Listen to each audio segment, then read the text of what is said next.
Bayangkan, ada sebuah kerajaan yang begitu kaya, begitu maju, hingga dikatakan mampu menaklukkan hampir seluruh dunia yang dikenal pada masanya. Kota itu dipenuhi istana megah, kanal-kanal yang tertata sempurna, pelabuhan raksasa, dan kekayaan yang tak terhitung jumlahnya. Namun, dalam satu malam, seluruh peradaban itu dikatakan menghilang ke dasar laut. Kota itu dikenal sebagai Atlantis. Tapi pertanyaannya, apakah Atlantis benar-benar pernah ada? Atau hanya sebuah cerita yang ditulis untuk memberi pelajaran kepada umat manusia?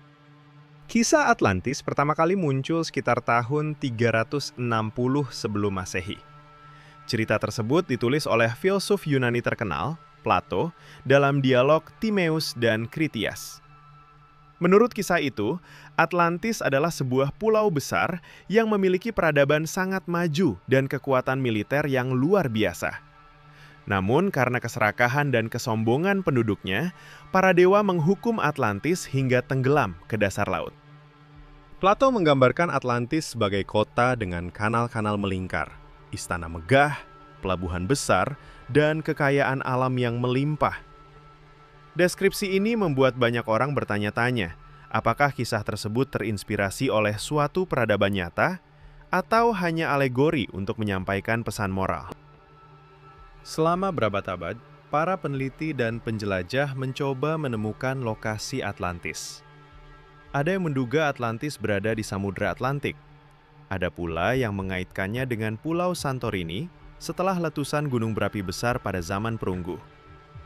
Hingga kini, belum ada bukti arkeologi yang diterima secara luas sebagai bukti keberadaan Atlantis.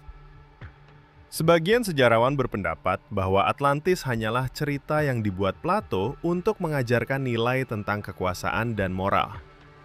Di sisi lain, ada pula yang percaya bahwa kisah itu mungkin terinspirasi oleh peristiwa atau peradaban nyata yang kemudian berkembang menjadi legenda. Sampai hari ini, pertanyaan tentang Atlantis masih belum memiliki jawaban yang pasti. Jadi, apakah Atlantis benar-benar pernah ada? Ataukah ia hanya hidup dalam imajinasi manusia selama ribuan tahun? Menurutmu bagaimana? Tulis pendapatmu di kolom komentar. Dan jangan lupa subscribe ke Hidden Archive, karena setiap misteri selalu meninggalkan jejak.